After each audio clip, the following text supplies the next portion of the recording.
truth? I'm all ears. Okay. The truth. I always tell the truth, even when I lie. Why do you find it so hard to believe? Why do you find it so easy? It's never been easy. You want answers? I think I'm entitled. You want answers? I want the truth. All I'm offering is the truth. Nothing more. Hello and welcome to Truthful Talk, a show where we talk about just about anything, depending on our mood of the day. Normally we talk about things that have to do with the arts or being an actor, since that's, kind of where I teach is in that area. But, sometimes we just get on here and talk about whatever's on our mind. As, if you've been listening to us, you kind of know that by now.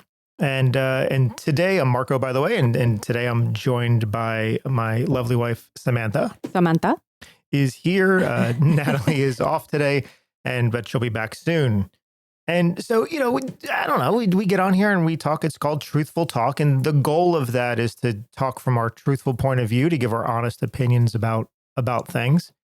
And, sometimes talk about subjects that either others aren't talking about or definitely not in the way that we do. And, we were sitting around discussing, it's like, okay, so as we get on here today, because it's not often that Sam's on the podcast with me. So, I don't know, it's nice to have you here. You just want to look at my face. Well, that's one of the reasons, yeah. And, one of the things I think that you and I talk about often on our own. What do we talk about often on our own? Well, we discuss our children. Oh, all the time. And we discuss the best ways to deal with like what they're going through or things that they, issues that they have. And so I thought that might be an interesting conversation to have now, kind of on air. Yeah. And especially because we have 5. Right. We have 5 children in a blended family. Yep. And we have, I don't know, the best way to say it is we have I don't know if it's unique, but it's different than most parenting styles. Oh, yeah. So that was weird. No, I mean, because like we're a little different. We're a lot different. We're a lot of different. Yeah, we're a lot different. And yeah, so I because to us it's not. To us it's not different. To us it's just how we, I don't know, run the household. Yeah, and we're kind of on the same page with it. It's not like I feel like we had the same mindset on how to raise kids. Yeah, I think we do. Yeah. But I think we always have, or at least we've come together on that. Yeah.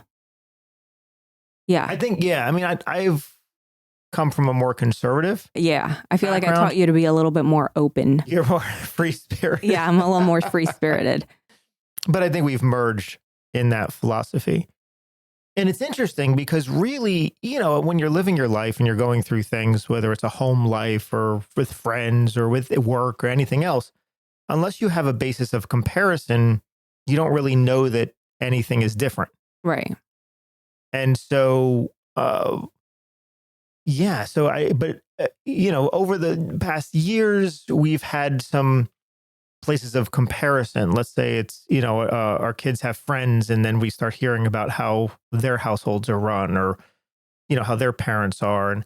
And that gives us a very, direct comparison to how strict other households still are versus what we do. Yeah. Because I'm like, are we? Oh, I thought we were the majority. Like I thought in today's age. In today's age, we would be the majority. But our kids have a lot of friends and we are the minority. Like as far as being so open, talking to your kids about everything. So the way we handle it is we have a very open relationship with our kids, and open meaning like we talk to them just about, just what's happening with us. We talk to them about relationships. We don't, there aren't any topics that they're not allowed to talk to us about or not allowed to discuss with us. We try to have these discussions with them just about life, about everything, Yeah. relationships and all sorts of things. And, one of the things that we've always tried to do is, it's the whole thing. I guess you hear, most people hear growing up is, when parents say, oh, listen, I want you to be honest with me and talk to me. You're not going to get in trouble if you do. I just rather you tell me. And then, of course, as a child, you're like, okay. And you tell your parents, then you get in trouble for telling your parents whatever you did. Yeah. It's the kind of bait and switch Mm-hmm. type of thing. And I think many parents have done that. Yeah, for sure. Many people have gone through that. But, And it's not like we're not saying if we have that philosophy and we tell our kids that, and they have come and told us stuff that, and it's not like we're like, oh, okay. I don't want people to like misinterpret and think, oh, they're open with their kids so their kids can tell them whatever and they're going to be like supportive and stuff. That's not necessarily the case. I mean, we're still parents and we still have, we're still parenting them, yeah. but we want to make sure that they feel and that they grow up always knowing that they could talk to us. Like if anything happens to them, they can come to us and we're going to be like, all right, let's talk this through. Where's Right, the body? regardless of what they do or what happens, Yeah. we want them to come talk to us about it, and we'll help them figure it out. Have a very non-confrontational discussion with them. Yeah. Versus, oh my God, I can't believe that happened, because that's what they're expecting. That's what everybody does. Right. I can't believe you did that. I can't believe you made that choice. You made a mistake. Like that, the what do you call it? The lecture, right? Yes. Yeah. No. Right. So, and we've worked really hard at doing that. And we've had instances where our kids have had to test us on that. Oh, and yeah. We've done really well with that of saying, okay, well, let's talk. And we talk through it. And then, of course, on the other side of that, once it's discussed, once they're feeling better, at least being able to talk to somebody, once we give them, just straight advice without being critical or judgmental, then there's times to say, okay, what did we learn? What should you have done differently? And we try to help them through it. Right. But I mean, it's been a parenting, and I call it a parenting style because it really is a philosophy. Yeah. I think, it's something that, because as a human, it's easy to react to negative things that your kids do. Yeah. It's real easy to do that. But by having that will, by having that control, whatever that is, to be able to sit down, breathe, put your focus on them in the moment. And to me, I'm grateful that they talk to us. Yeah. I'm actually very grateful for my mom, because I came to her when I was 18 and I was pregnant. To Right. sit there and tell my mom that at that age was, and I had a really close, I think I'm the way I am today because of my mom, because we were very, very close. And my mom always said, everyone deserves a second chance. Like she always had that philosophy. So I grew up like that. I remember one day she caught me smoking. I stole like one of my dad's cigarettes, and I was like, I don't even know what the heck I was doing, but she caught me doing it, and she's like, it's okay. Everybody deserves a second chance. Like you were curious, that's fine. And I was like, man, that, I feel like that taught me a lesson to not overreact, because kids are curious. Right. And when you strip away that curiosity from them of normal things that I feel like we label them as taboo, or no, you shouldn't do that. You shouldn't try that. Don't think about that. They're going to do it either way. So they're either going to do it in front of you, with you, or behind your back. And right. And we know that as being kids ourselves. Right. Whatever you tell kids not to do is what they want to do. Yeah. So it's more of, if we can really give them some way to express what they're feeling, or. Yeah, sure. So I'm very grateful for my mom and having that mentality growing up. Because, I want our kids to feel that they can talk to, and they do. And I'm sure there's a lot they don't tell us just because we are their parents. So maybe there are things that they don't tell us, but for the most part, we're like super close to our kids and we talk about a lot. Yeah, I'm sure they have their lives and things that they don't say to us. Yeah. But we're also very open with them in other ways. just, encouraging them to open up to us about, their relationships, for example, and Yeah. how that is. And so far, I mean, I think we've been really fortunate because, one of the things is I look at, so we look at our kids, then we look at some of their friends or acquaintances or other people in their schools and things like that. And we hear these horror stories about how so many of them don't get along with their parents or have parents that yell at them, criticize them, come down on them, hard for like, to me, seemingly mundane things, not anything significant, blaming, judging. There's just a lot of this negative behavior from parents. Or just not caring. Or that's the other side, just not caring. Yeah, just not caring. And that's the big one for me. It's like they don't care if they go to school. They don't care if they have after school activities, how to get them there. Right. Like simple things like that. Like even when I was volunteering with one of our daughters at her school for, she was in marching band. There were so many kids in marching band that their parents never showed up to any of the activities, didn't care. Right. And that's so sad. It's so sad because they work so hard. Yeah, you became almost a surrogate mom for a lot of them. Yeah, and it was sad to hear a lot of them say to me, "You're more of a mom to me than my own mom." And I'm like, I see you once a week, and I'm here with you once a week, and like they're giving me that importance. That's so sad. Yeah. Yeah. Yeah.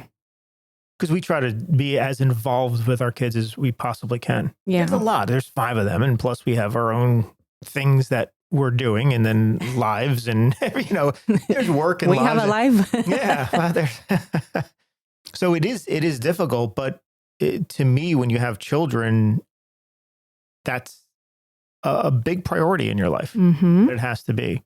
Mental health. One of the big things. Yeah. Mental health. So that's been my big thing and my goals since my kids, right? Since they entered school, one of the goals that we've had was prioritizing mental health and emotional health over everything else. Everything. Yeah. I mean, over grades that they get or, so I'm not going to, because there's that too. You have some kids that are really good in school. They're like straight A students. They get great grades. They do really well. They're on the honor roll. But they're doing it for approval. Right. And they just need to get straight A's, and God forbid they get a B, they feel like a failure. A single B, like in a whole school year, they'll feel like a failure because of then the lack of approval that they get at home. Right. Right. Yeah. Or a parent commenting, "Oh, you got a B. All right, you got to work harder in that," and not praising the million F's or the million A's that you get. Right. It's just the one B that makes them feel like it's a failure. Mm-hmm. And so it's like, no, you have to, when you're thinking about mental health and the psychology of it all, like, no, you have to praise them for what they do well. Dude, I was so bad in school that getting a C for me was like a victory. Like, oh my God, I got a C. Just because school wasn't my thing. Like I had an A in art. Okay. But like any other subject, I struggled. I really, really did. So I was like a average C student and D's. I mean, it is what it is. And my mom, she knew I tried. It's not like I didn't try. I did, Right. but my brain wasn't there. So, I'm grateful that I didn't have that type of parent that was like, you have to get straight A's. Yeah. It's a lot of pressure. So we always told our kids, listen, as long as you're trying. Now, if you're being a lazy ass, then that's totally different. Right. Yeah. That's different. If yeah, you're like, not trying, but if you genuinely are trying and you just don't get it, I get it. Like, I understand. Just try your hardest and do your best. And that's fine. Like, to me, that's acceptable. Yeah. As long as you make a solid attempt, I'm not concerned with the grade at all. If you made a solid attempt. Right. Now, if you're not even making the attempt, yeah, and there's a lot of... Then we have to talk about that. And those are usually the smarter kids that don't make the attempt. And like, because then if they do, right, then they get good grades. But at least from what I've seen from our friends' kids, the ones that are like more lazy tend to be the ones that it's like, if they actually put in the work, they're going to get an A. Yeah. Right. But they just don't put in the work. Right. Yeah. And I mean, I was like that in school. In high school. College, I put in the work, but in high school. No, you had to have gone A's all the time. So I was straight A until like middle school, high school. And then my grades started dropping just because I didn't do the work. In high school? Oh, I hated high school. But you were smart. Yeah. So you just didn't want to put in the work. Right. Yeah. And then I'm sitting next to you, putting in all the work, and I'm like here at I got a C minus. Woohoo. Well, I was in, I guess they're still around. It was at AP, advanced placement classes. Hell no, I wasn't even in And so in advanced placement at the time, I think it's a little different now. I don't know how it works, but the weighted GPA was +2. So like an A was a 6.0, not a 4.0. It's weighted because they're college classes and whatever. Yeah. But, and then, so a C would be equivalent to an A in a regular class. So a C was a 4.0. But then if you got a D or an F, then it would drop down to regular Ds and Fs. So like it was a big drop off. So you had to get at least a C. So I always did just enough to get C's and keep my weighted GPA at a 4.0. Right. Everyone else, I was because most of the people in those classes were super smart and getting like ridiculous GPAs. And, I mean, they were top of the class and everything else. Yeah. I was the one bringing down I was on the bell curve. I was the one bringing down the average. I didn't like it. What was the name of the class that you would create like little ashtrays and shop? What? Yeah. Do those classes? That doesn't exist now. They have versions of those, I think. Yeah, I was really good in those. Yeah, there's different pottery. I was in art. Funny enough, because I did pretty well in some of my classes. The classes I didn't do well were the things I were better at on my own. I got a C in art. All my art classes I would get C's in just because I was just not caring about what they were teaching. That's the only class I cared about. Computer classes. And I was a computer. I built my own computers. I was a computer hacker. I was like at some weird level of that. And yet I would get a C in computer classes. And it's the structure of that. It was just, my learning style was different. And plus my mental health wasn't the best in high school. And I was in this weird category of being an artist nerd, which is not a good combination back in the 80s to be an artist nerd. We were the ones that were picked on the most. And so, yeah. I was like a gothic nerd. Is that a thing? A gothic nerd? I think so. Maybe. I don't know. I think I just created something. Yeah, maybe. Yeah. So it's, so with our kids, and I know every parent probably goes through this, right? You think of how you were raised and you say, okay, well, what am I going to do different or the same as my parents did? So that way my kids can have a better, hopefully you're thinking this, your kids are going to have a better upbringing than you had. That's kind of the goal, is to pay it forward to your children, try to enhance their life in any way. But I think the mistake I see most parents do is they are still making decisions based on when they were kids. Right. So you're thinking back, like for me, it would be thinking back to the 80s and it was like, okay, what was happening in the 80s and how did my parents deal with it and how could I do it differently? But I'm applying it, 30, 40 years later, and I'm applying it to something that doesn't exist anymore. And we've talked about that, right? Because that's what everybody says. This is the complaint that you hear kids say nowadays. Oh, my parents are always telling me when I grew up, I wasn't allowed to yada, yada, yada. And it's like, when we've talked about that a lot, that we're in a different world. There's no way that us as parents can say, but when I grew up, this is the way you can't apply the same. You can't apply the same thing because the world is different. The world is different. These kids are growing up in a whole different world that you and I have no idea what it's like as you're developing, growing up in. Like, the whole online thing. Yeah. I get why my generation, as the online chat rooms and these kind of places where kids now talk to each other all over the world, as those were being developed, that was so new to our generation that, to an Xer, it's like, we meet people in person and we're we're very cautious of the online. And we're always very cautious of the online simply because our parents were very cautious of the online. Our parents were cautious of ATM machines when they came out. So it was like any technology was like, oh, you gotta be careful. Right. So we that was instilled inside of us. And now it's like, oh my God, our kids are talking to people that they don't know across the world. So we immediately think that every single person they're talking to is a predator. Is a predator or someone that's going to hurt them.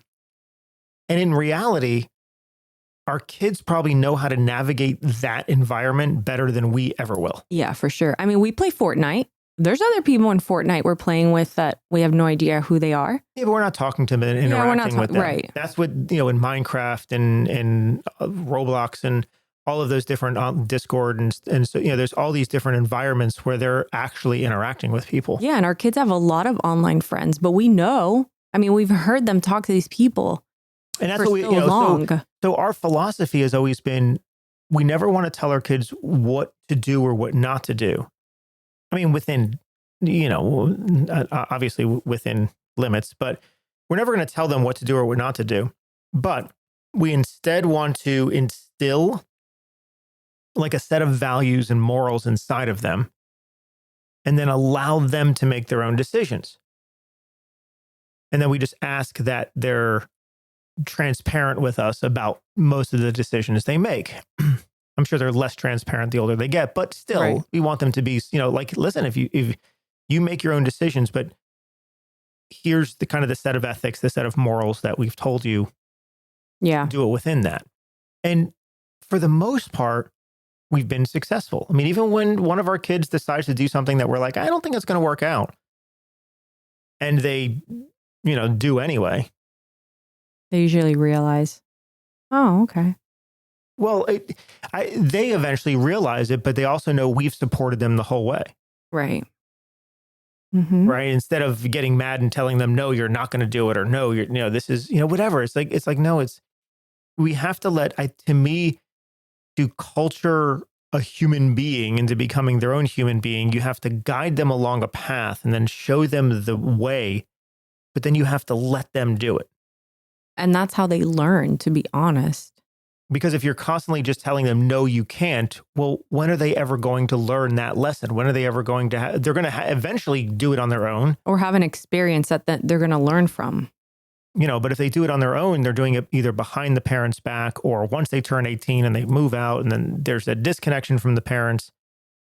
And so to me, it was always about, no, I want the kids to always be able to come back to us. And so far, we've been very fortunate, knock on wood, been very fortunate to have them. Mm-hmm. Yeah.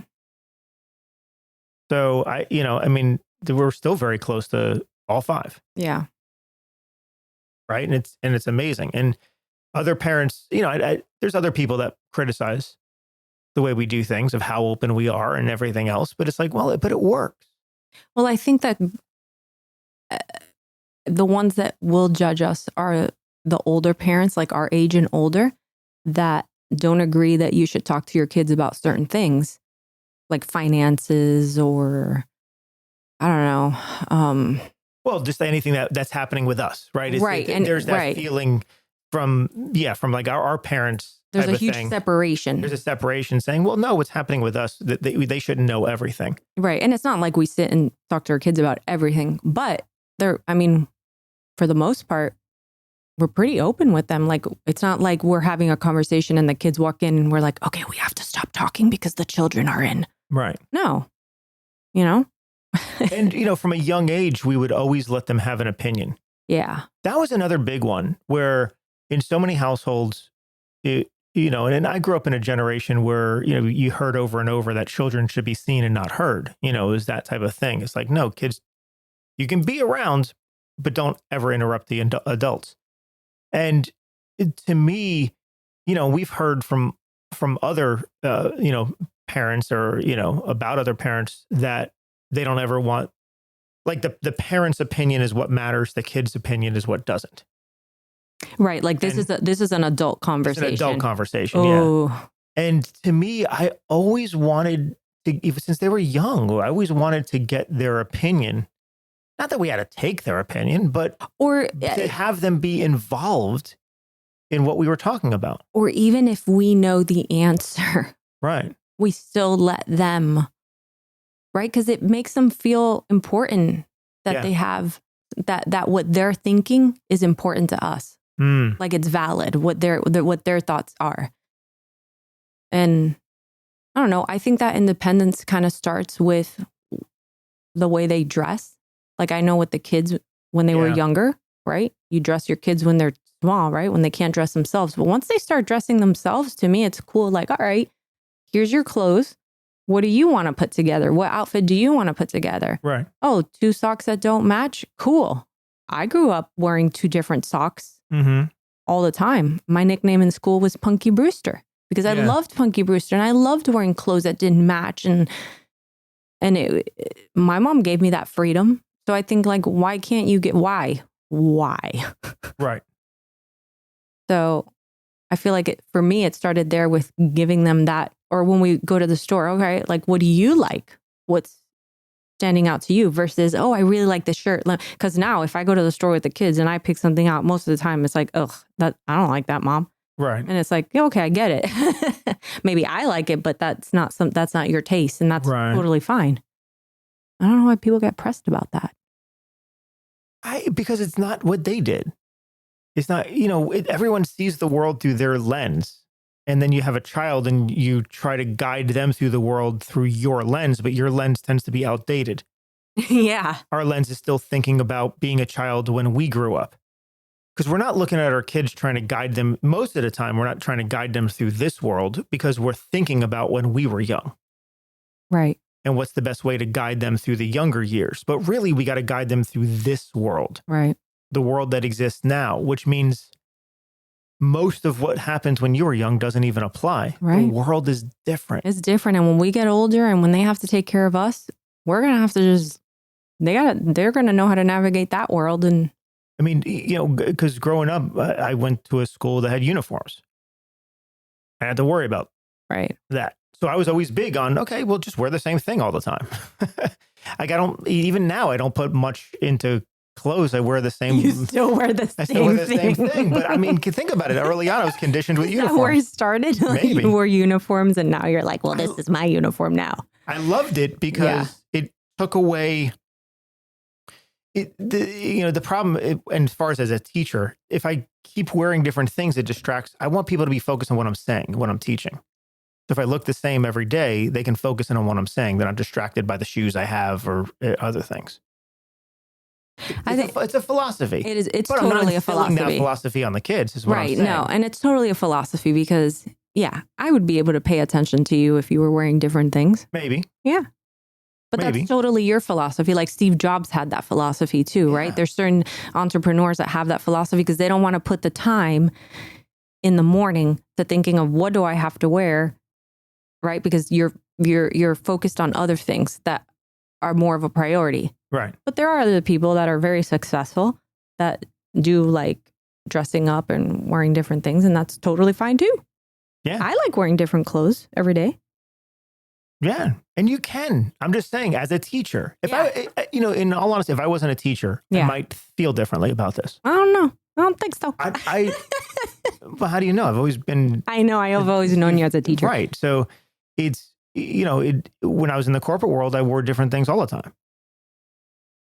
But that was a different thing. I Yeah. wasn't standing up trying to just talk to people and really get to the inner part of something. Right. The corporate world was all about distraction. So, and marketing and this and right. So it was a much different game. So yeah, I wore different things all the time. And it's funny because for those of you that know him and know what he normally wears all the time. So I've gone to the store with him and be like, let's put this on just for funsies. Like something totally different that you would ever see him in. And it looks weird. Yeah. It's like, wait, go back to your shirt and pants and jeans. Yeah. So I think that, clothes for me was the one that kind of started with the kids, like where I'm like, okay, let's see what do they like? What's their expression? What's their expression? Right. And all of them were totally different, which is so cool to me. Yeah. And to me, it was, I mean, I definitely wanted them to have their own expression, their own voice. And of course, just because it's my main focus in the world, mental health. I wanted to make sure that they were okay psychologically, especially in this new world, which I'm very aware can lead to difficult mental health. I honestly think that is, if anyone were to say, what is the biggest challenge with having kids in today's world? I would say mental health. Even with our kids and how we've raised them and stuff, like they've all dealt with mental health, right? It's trying to keep them healthy while still navigating the world, but like they still have their issues that they have to deal with. So yeah, it can be a lot. It can be a lot because it's not, I mean, you know, you have one kid, it's just one kid you have to worry about, but we got 5 and it's our own mental health and it's a lot. But, you know, if that's the choice you want to make if you want to be a parent, that's just something that comes along with it. Because you have to think, to me, parenting, it's one of the most important things you'll ever do in your life is raising a child. But you have to it's not like they're going to magically just turn 18, become an adult and have everything figured out. Whatever happens in the first 18 years of their life stays with them for the rest of their life. Yeah. I just want to clarify something going back because I want to add to that. Yeah. Like, it's the most important thing you'll do in your life if you become a parent. I want to make sure because not everybody wants to have kids. But if you become a parent, that is definitely the most important thing. Yes. And then, what did you say? What did you end on? Well, that it's because it doesn't just end. Like the parenting might end at a certain point, like having them live with you, but their journey doesn't. And it stays with them. Whatever happens in early childhood affects kids long term. Yeah. Even, dude, like I've noticed that as I've gotten older, the things that you experience as a kid, I mean, really, it really just shapes you. Because you'll see people in their 70s or 80s cry about certain things or be affected by what their mom said when they were 7 years old or what somebody said to them. And it's like, wow, I genuinely used to think growing up that the older you got, things would just be, they'd work out on their own somehow, magically. Right. Magically, they get better Right. Like I went through this trauma when I was little, or I got bullied when I was little, or I lost a parent when I was little. And then as you get older, it just kind of you just get used to it and it kind of goes away. And no, it doesn't go away unless you don't work on it. Right. It literally does not go away. It will keep growing. It's still inside of you. I mean, I lost my dad when I was 15 years old. Yeah. And I didn't deal with that until I was in my 30s. Even, I would say... Well, it's still very difficult, sure. Yeah, I would say probably my late 30s was when I had the hardest time. Yeah. And I lost him when I was 15. Right. So I had those emotions suppressed for that long. And I just thought eventually I was just going to be fine. And I was going to get over it. And no, unless you actively work on it, it's going to show up one way or another, I think. Maybe it didn't show up like in a certain aspect, but it showed up in maybe guilt, right? Yeah. I deal with guilt, and maybe that probably has to do with my dad. Me losing my dad, I felt guilty. Right. Right. And it's stuck with me my whole life. So it's so important. The way we talk to our kids, it's so important. Yeah, because we don't think that they're retaining it, or we don't think it's being, I guess, retained inside their psychology long term. We might just yell at them one day or say something, I don't know, mean. I know parents will say very mean things to their kids, and it's in the heat of the moment, or, you know, I know you're just, you know, quote unquote teaching them, or, you know, there's things like that happen, but those things will stay long term. And as adults, we can understand this. I mean, there's things that everyone deals with. I mean, how you're shaped as a human had to do with how you were, you know, created and shaped as a kid. Yeah. The experiences that you had, the either the people that were mentors around you, the people that uplifted you and kind of gave you love, versus the people that didn't, and the ones that kept putting you down. I mean, all of that is still inside of you. And, the reason, as a teacher of the arts, psychology is my number one, behavioral psychology is my number one focus, because behavioral psychology and being an artist, they kind of go hand in hand. And so I see this a lot. I see this a lot in students, especially when I teach at the college, and I see it in we're looking at early 20s students that are still, I say still, they're dealing with a lot of parenting things. Even still, like in college, their parents may not like the course that they're doing, or the path that they're on, or, things like that. Of course, at our studio, we teach acting, and, we have actors, like adult actors. When I say adults, in their 20s to 30s, where their parents are just not supportive of what they do, just their choice to want to be an actor.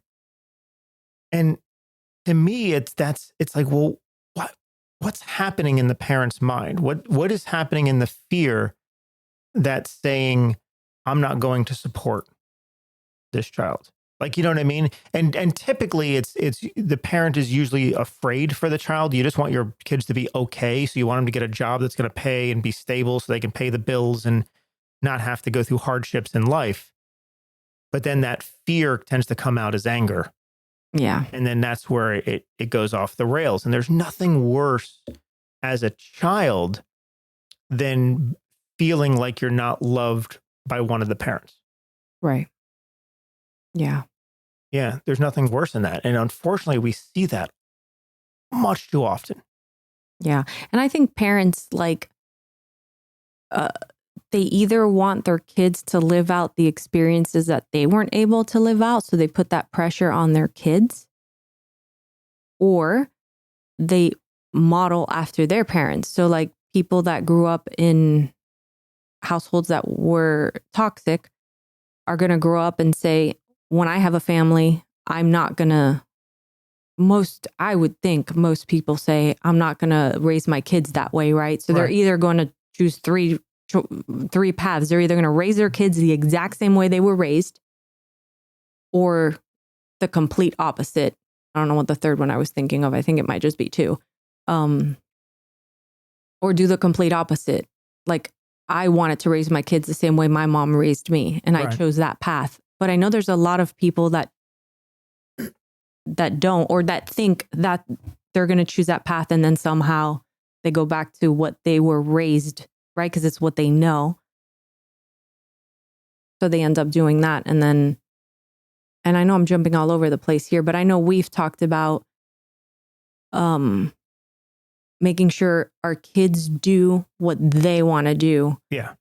And success is not defined by their career, which older people, boomers, correct, that was the big thing. Yeah. Boomers, it's all about, what are you going to do when you grow up? What are you going to do in the next 5 years? What are you going to do as soon as you graduate high school? Are you going to go to college? What are you going to study? And it's like you're putting that pressure on the kids.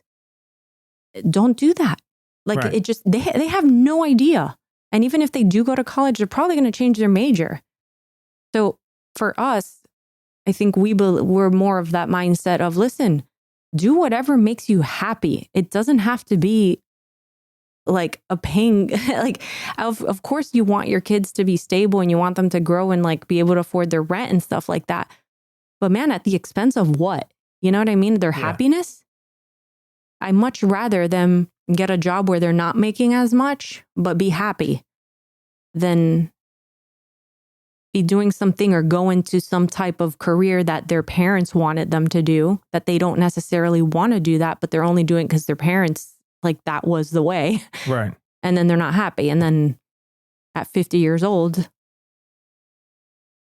they're they want a career change, or they have regrets because we have so many people that come to our studio that are they're older, but they've always wanted to try acting, but it was something they didn't want to take a risk in back then because it just wasn't the thing to do. It wasn't the risk to take. Right. It wasn't the moneymaker, right? And so they went through their whole careers and they did everything else, and then now they're coming back. And now they're coming back. Acting. Yeah. Right. Just because I feel like when the fun is taken away from you as a kid, you have to find the fun somewhere as an adult. For me. Well, I mean, or you don't have fun in your life. Or you don't, or you end up just being. I mean, we can just look around at how many people don't have fun in life. And this is where arguments start. This is where wars begin, is the lack of fun, the lack of being able to laugh, the lack of being able to love and be appreciative in the moment. It's all about lack. It's all about what we don't have. It's all about fear. So it's not that if we don't get taught how to have fun and how to maintain fun, if that's not okay as a child, so many people will not find a way to have fun as an adult. They'll turn to vices. Yeah, that's what I was going to say. They'll turn to drugs. They'll turn to alcohol. But that's not fun. That's escapism. Right. That's trying to ward off the pain. Yeah. And make the pain more tolerable. That's not having a good time. Right. Yep. And that's, as a parent, that's definitely, I don't want to see my kids go down that route. I don't want to see any kid go down that route. Yeah. And it's just, so we have to cultivate fun. I do it in my teaching when I'm teaching either at the university or at the studio. I'll always say we have to find a way to have fun, to be less critical of ourselves, to not take life so seriously. And it doesn't mean we don't work hard. Because sometimes we have in our head that, well, if we don't take it seriously, it means we're just goofing around, quote unquote. Like we're not putting in the hard work. It's like, no. We can put in the hard work and have fun at the same time.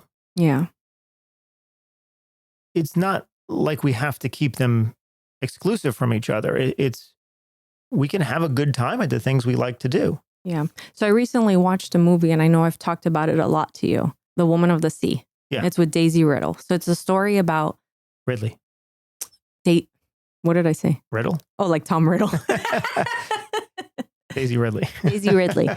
So she did a movie called The Woman of the Sea, and it was a story about Trudy Ederle, and she was the first woman to swim the English Channel back like in the day, right? Yeah.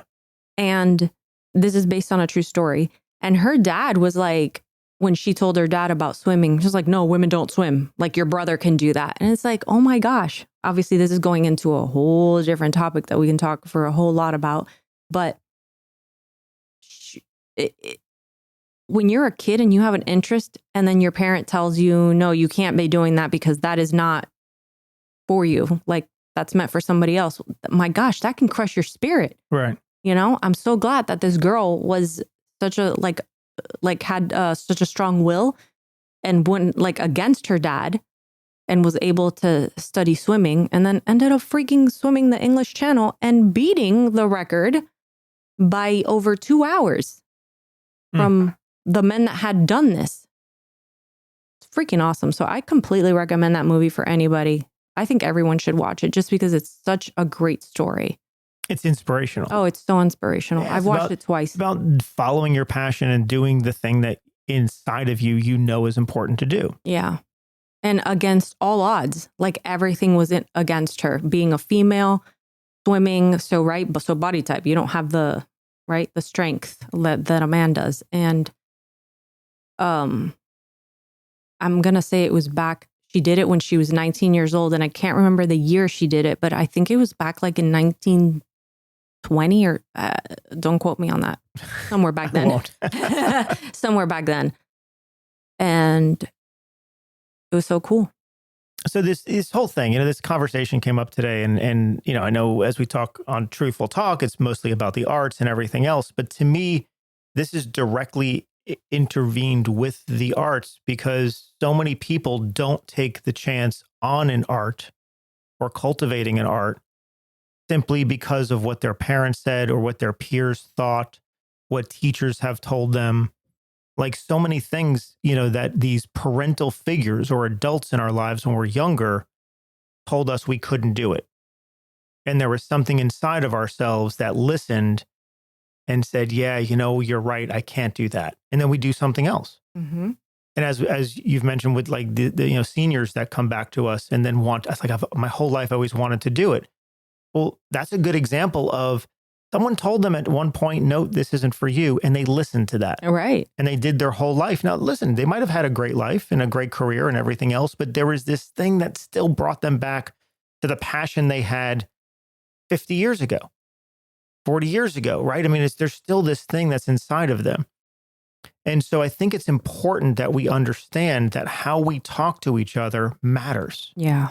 This is a big deal for parents and children because children listen to what their parents say. And more importantly, children watch what their parents do. How the parents act, how the parents treat each other, how the parents treat them, how the parents act in the world, what they say regarding the things in the world. All of that action, all of that behavior is how children really learn their behavior. Yeah. A child's behavior is simply a reflection of the adults around them. And not to say that they don't have free will, but for many years they don't. For many years, they are just replicas of the adults around them. Yeah. So it's important, if you're a parent, it's really important to just take a deep breath sometimes and just make sure your child feels loved. Above anything else, that's the important thing. And heard. And heard. Let them have a voice. You don't have to listen to it. I mean, Or you don't have to. You don't have to agree. Well, you don't have to agree. But what I'm saying is, as a 7-year-old, trying to make decisions on things that are out of their scope. Yeah. Well, you can still listen to them. Right. You're not necessarily taking it into account of something that's above their pay grade, so to speak. Correct. But you can still let them be part of that. Yeah. And that's the thing. Of course, as they get older, listen to them. Once kids get into that 12, 13, 14, they have valid opinions. They sure do. And to me, they should be listened to. And if you're a child, try to understand where your parent's coming from. And I know not every parent is the best parent in the world. I understand that there are just some very selfish, bad parents out there. But if your parent is, let's say you want to be an artist, you want to be a filmmaker, you want to be in the arts in some way, and your parents like, no, I'd rather you be in medicine, I'd rather you be in law, I'd rather you be in engineering, and something like that. Typically where that's coming from is fear. They have a fear that if you don't get a stable job, quote unquote, then you won't be able to survive in this very tumultuous world. And, the truth is there's no stability anywhere. Yeah. But that's really where they're coming from. So a lot of times what parents need is just a little bit of understanding from their end for you to tell them, look, I'm okay. This makes me happy. And as long as I'm happy, that's typically that's what they want you to be. So just let them know, listen, I'm happy. I love what I do. And then, for those of you who are not yet parents yet, or just for everyone else, we'll just say, or for everyone in general, this also applies to how we talk to each other as peers, friends, coworkers, having the respect to talk to each other with that respect and with that understanding that every single person on this planet is going through something. Every single person is dealing with something. And if you could try to if you interact with people and just try to make everyone's day a little bit better through that interaction, then we can all make the world a better place. Yeah, for sure. And so I think that's just something to think about. Yeah. It's all about kindness. Yeah, it's all about kindness. Even as parenting, kindness to parenting, friendships, everything. Yeah. You could just be a little kinder and a little more open and just listen a little more. To everyone. It's really not that scary. I mean, it's not that scary to do. Yeah, not at all. Right. So with that, that's where we will leave you today. Yes. But thank you for tuning in. I appreciate it. Sam, it's always good to have you on here. Well, just so you know, I love your face. Aw. Well, so you have to be on here more so you can look at it more. Yeah. That's how that works. He's a cutie patootie. Aw. I love you. I love you too. All right, everyone. Thank you so much for tuning in. We will be back in a week. And until then, make sure to treat yourself with kindness and reward yourself for the risks that you take. All right, bye now. Bye-bye. If you'd like to learn more about our studio and what we do, you can find us online at truthfulacting.com. And check out truthfulactingonline.com for our Learn at Home at Your Own Pace courses. So what I told you was true, from a certain point of view. You must unlearn what you have learned. I know what you're trying to do. I'm trying to free your mind, but I can only show you the door. You're the one that has to walk through it.